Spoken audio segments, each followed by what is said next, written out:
Nah, gimana caranya kita menjaga semangat hablum minallah, hubungan dengan Allah itu kayak kita ngejaga semangat hablum minannas.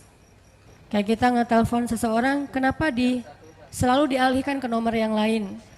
Berarti nomor kita jangan-jangan di-blok misalnya. Kita nge-request untuk nge-follow dia kok nggak di-approve gitu ya, kok nggak diterima-terima. Kita minta di-fallback kok nggak di-fallback misalnya.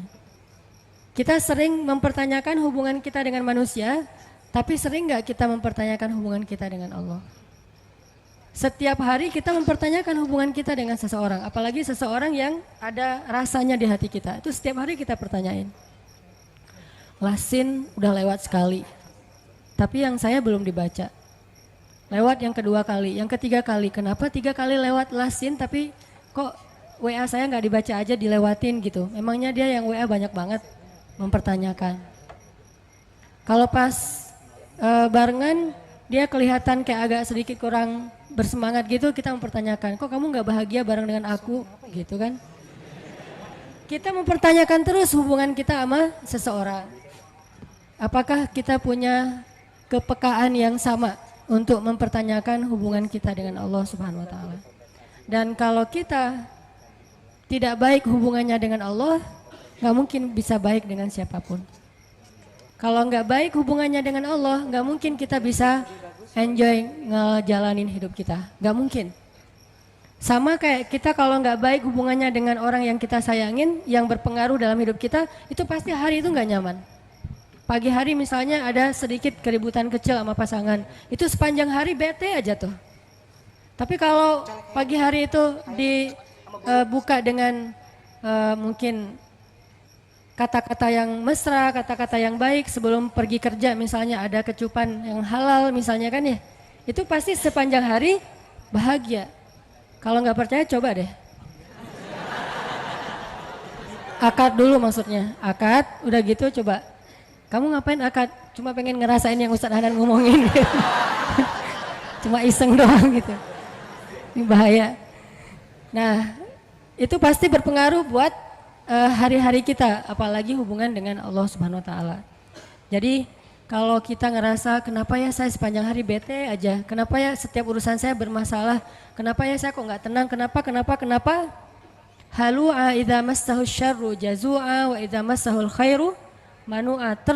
Ombang-ambing aja perasaannya tuh nggak stabil, labil banget. Berarti ada masalah antara kita dengan Allah. Sehingga kata Allah, caranya perbaiki illal musallin. Perbaiki hubungan kita dengan Allah lewat sholat. Sholat kita udah benar belum nih? Udah sholat kok, tapi benar nggak sholatnya? Jangan-jangan sholat kita sekedar basa-basi doang. Datang wudunya juga nggak sempurna, berdirinya nggak sempurna, asal udah beres pergi. Berarti sholat kita basa-basi. Itu mungkin salah satu penyebabnya. Illal musallin. Terus juga mungkin penyebab lain saya kurang zikir sama Allah, enggak yadhkurunallaha qiyaman wa qu'udan wa ala junubihim. Nah, hari ini kita pengen sharing gimana cara kita menjaga stamina iman, menjaga semangat excitednya dekat dengan Allah Subhanahu wa taala supaya hari-hari kita itu selalu bergairah. Terutama bergairah untuk berbuat baik. Dan yang kedua, tough dalam ngejalanin ujian-ujian hidup, lebih kuat gitu. Bahkan kalau perlu mudah-mudahan bisa survive dari setiap masalah. Teman-teman yang dirahmati Allah SWT, ternyata salah satu cara untuk, kalau bahasa agama itu namanya tajdid iman, memperbaharui iman. Ternyata salah satu cara memperbaharui iman, cara untuk kita nge-refresh, ngecas kembali iman kita tuh banyak dengar cerita. Banyak dengar cerita orang-orang yang sukses dalam urusan keimanan. Dan itu berlaku bukan cuma dalam urusan agama. Dalam kehidupan sehari-hari juga kayak gitu. Kayak misalnya orang yang senang bisnis. Dia kalau dengar cerita-cerita orang-orang yang sukses dalam bisnis kan jadi kayak booster banget ya buat dia termotivasi sukses secara bisnis. Ikut kayak pelatihan motivasi atau ikut seminar yang motivatornya, trenernya cerita tentang siapa gitu yang sukses dalam setahun meraup sekian miliar. yang dalam usia 17 tahun sudah punya omset sekian ratus juta. Itu kan bikin kita semangat untuk berusaha, semangat untuk berbisnis karena dengar banyak cerita orang sukses. Gitu juga berlaku dalam masalah main. Misalnya kita senang main apa gitu, main BMX atau skateboard atau apalah permainan-permainan anak-anak muda. Dengerin cerita-cerita orang yang berhasil ngelakuin satu trik atau apa, itu kan bikin kita jadi penasaran pengen nyoba. Kayak kalau di surfing itu di laut, dengerin oh ada yang nyoba spot baru. Di sana tuh ombaknya barrel misalnya atau apa, cerita-cerita tentang menaklukkan satu spot, satu poin ombak. Sehingga kita jadi penasaran, aduh pengen ya bisa kayak dia, aduh pengen ya bisa senyaman dia di atas papan, aduh pengen ya bisa seperti dia pas bunny hopnya BMX misalnya, aduh pengen kayak dia ya touring keluar kota. Selalu jadi kepengen karena dengar cerita. Termasuk kuliner juga itu, di sana ada soto Betawi enak, di sana ada ini ada itu segala macam, bikin kita semangat. Gitu juga dalam urusan agama. Dan itu juga yang terjadi dalam urusan cinta. Kita nonton film tuh tentang film Korea lah ya, putus gitu ya, diputusin. Kan kita penasaran gimana sih rasanya diputusin kan gitu ya. Bukan rasanya jadian, rasanya diputusin. Kok gua nggak pernah diputusin, orang jadian juga nggak pernah gitu. Itu ada cerita diputusin, galau gitu, terus naik ke atas jembatan pengen loncat. Pas loncat ternyata luka-luka doang, lecet-lecet nggak meninggal gitu kan. Jadi kayak kepancing supaya ngerasain apa yang kita sering nonton, dengar, curhat sama teman-teman. Makin sering kita nonton film-film yang ada drama cintanya, itu makin mancing kita untuk ngerasain, untuk pengen nyoba drama yang sama dalam kehidupan kita sendiri. Apalagi film-film yang romance gitu, tentang romantis dan segala macam, itu pasti pengen bikin kita, aduh seru ya. Ada yang perhatiin, seru ya kalau bisa kayak gitu, jalan-jalan kemana segala macam. Nah ini artinya cerita, qasas dalam bahasa Al-Quran itu ada pengaruhnya, ibroh, memberi asar, memberi pengaruh dalam diri kita. Sehingga sepertiga dari isi Al-Quran itu bahkan lebih adalah kisah. Sampai kalau kita baca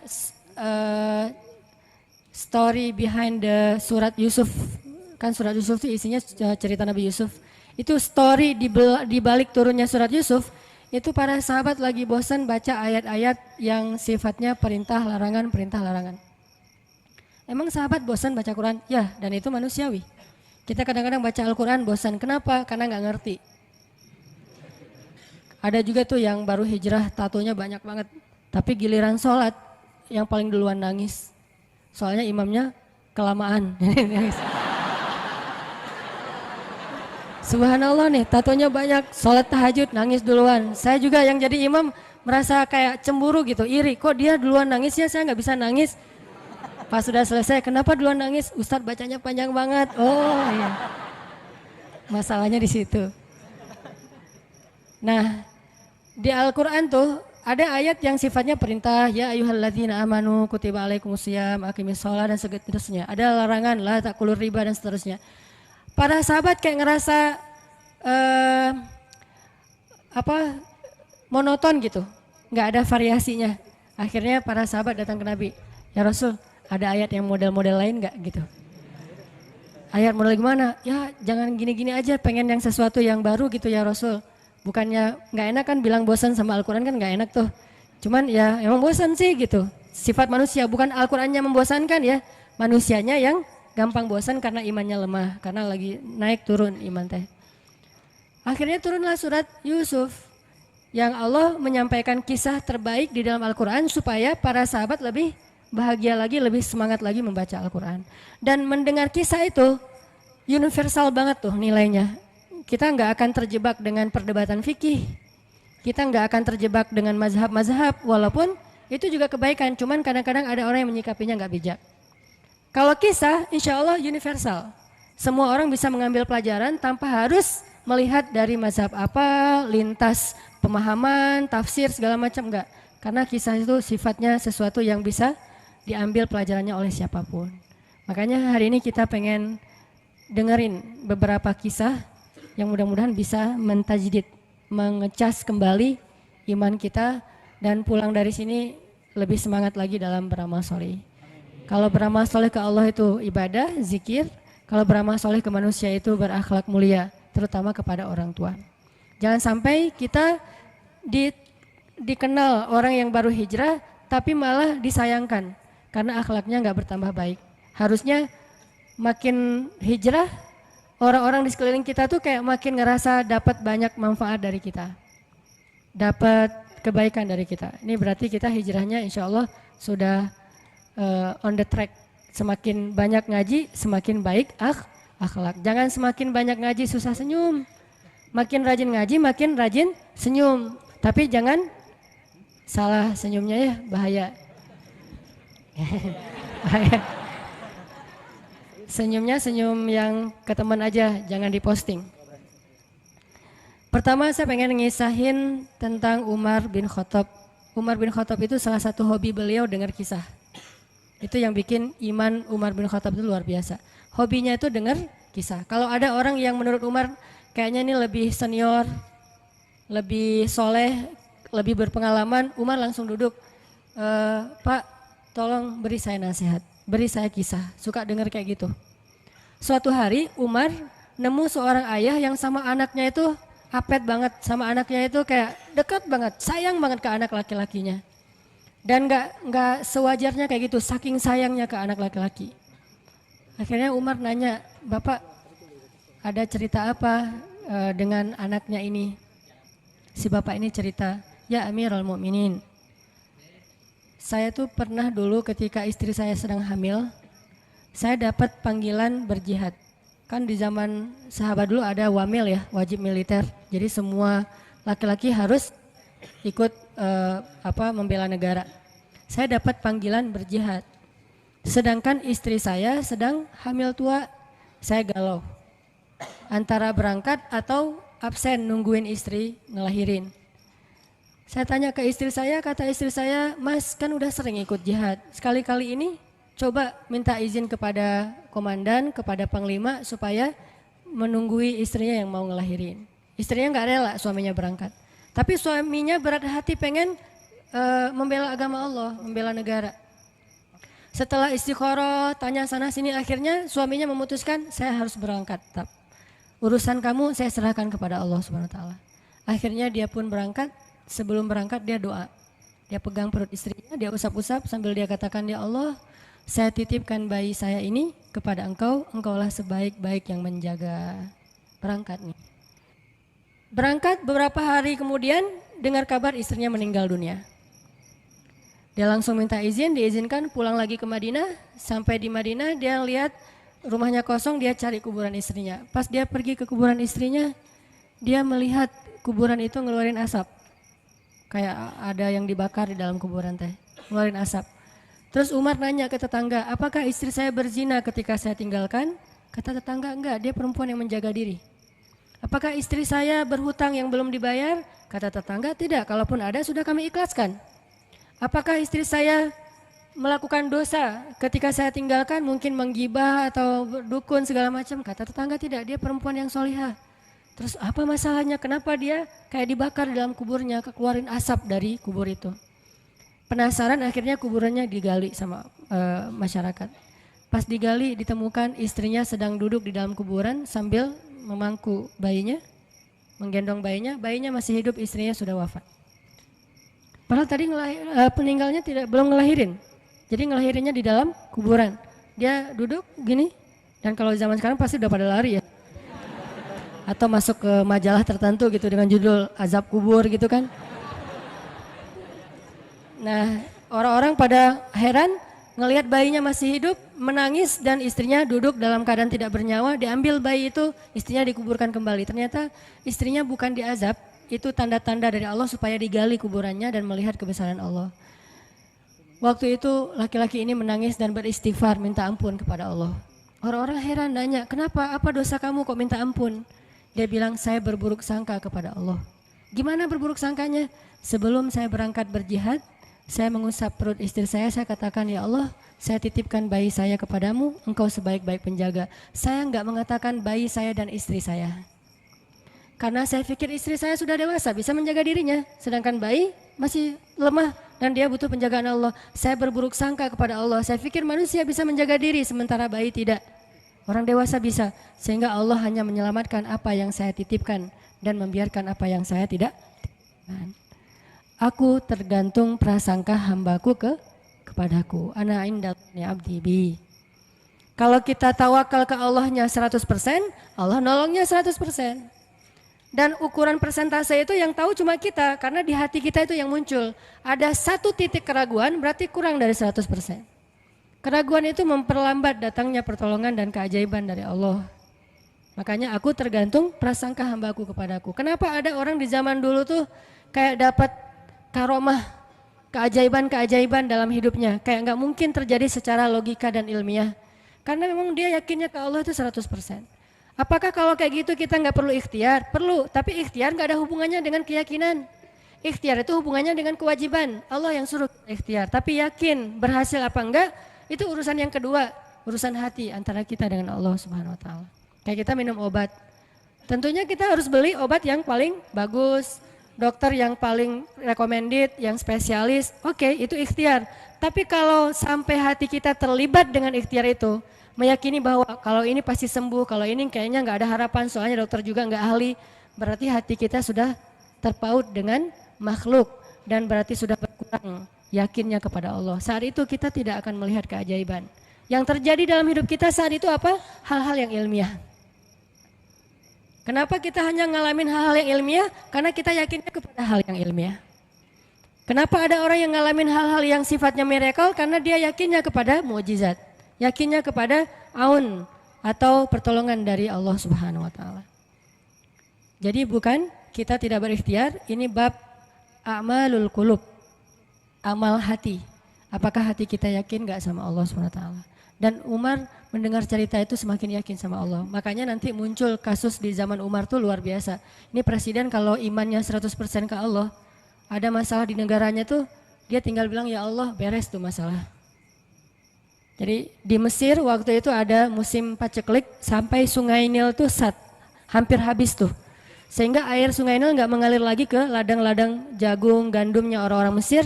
Dan orang Mesir yang dulunya menyembah anak sapi betina mulai syirik lagi nih. Mulai berpikir, kalau kayak gini mah sama aja. Setelah Islam datang kita tetap aja susah, paceklik. Mending kita doa lagi ke nenek moyang kita, dewa-dewa yang dulu. Gubernur Mesir yang namanya Amr bin As waktu itu ngirim surat kepada Umar ke Madinah. Ya Amirul Mukminin, Mesir sedang diuji oleh Allah dengan kekeringan. Dan masyarakatnya hampir syirik. Kami mohon bantuan dari pusat, dari Madinah untuk membantu bagaimana mengatasi kekeringan di Mesir. Begitu surat itu sampai ke Umar bin Khattab, Umar nulis balik surat dalam bentuk doa. Bismillahirrahmanirrahim. Ya Allah, turunkanlah hujan untuk masyarakat rakyat Mesir. Dikirim ini surat ke Mesir. Waktu itu ibu kotanya masih Alexandria, belum Kairo. Dikirim ke Alexandria, malam itu diambil sama Amr bin As. Pas dibaca oleh Amr bin As, Bismillahirrahmanirrahim. Ya Allah, berikan rakyat Mesir hujan yang mencukupi untuk mereka. Saat itu juga hujan turun. Sampai sungai Nil meluap dan menggenangi ladang-ladang jagung dan gandumnya orang-orang Mesir. Dan mereka bertakbir semuanya. Cuman ngirim surat doang dari Amirul Mukminin.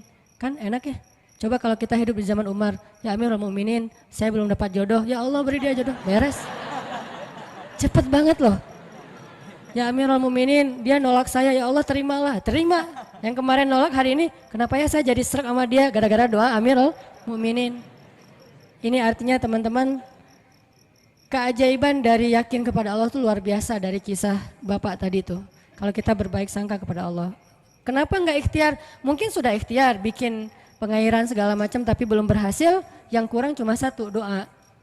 Doa mungkin udah banyak tapi belum diijabah karena doa-doa mereka tidak seajaib doanya Umar bin Khattab. Belum lagi Umar berdiri di atas mimbar, ini mungkin terkenal nih, kejadian dalam perang Qadisiyah kalau nggak salah. Umar lagi khutbah Jumat di Madinah, kaum muslimin lagi berperang di Irak melawan pasukan Persia, perang Qadisiyah namanya. Irak Madinah tuh kan kalau naik pesawat sekitar 2,5 jam 3 jam, jauh tuh. Jakarta Medan lah, jauh. Nah, Umar lagi khutbah di atas mimbar sholat Jumat, tiba-tiba tema khutbahnya tuh ganti gitu. Lagi ngomong tiba-tiba beralih tema, wahai kaum muslimin, naiklah ke atas bukit itu, baliklah kalian mundur-mundur gitu. Jadi Umar tiba-tiba kayak ngomongin sesuatu yang gak nyambung. Orang-orang heran, nih Umar kenapa? Oh ya udah biarin, namanya juga Umar gitu kan. Dia punya, mungkin dia ngelihat setan atau apa, setan kan takut sama Umar. Diem. Udah selesai sholat Jumat, pada datang, ya Amirul Mukminin tadi apa yang terjadi? Kenapa Amirul Mukminin ngomong sesuatu yang gak nyambung? Kita juga gak ngerti. Kata Amirul Mukminin, saya ngelihat Allah menampakkan kepada saya pasukan Islam di Qadisiyah yang terdesak hampir habis dibantai sama musuh. Tapi saya ditunjukkan ke sebuah bukit yang mungkin mudah-mudahan itu jadi benteng untuk mereka berlindung. Saya suruh mereka naik.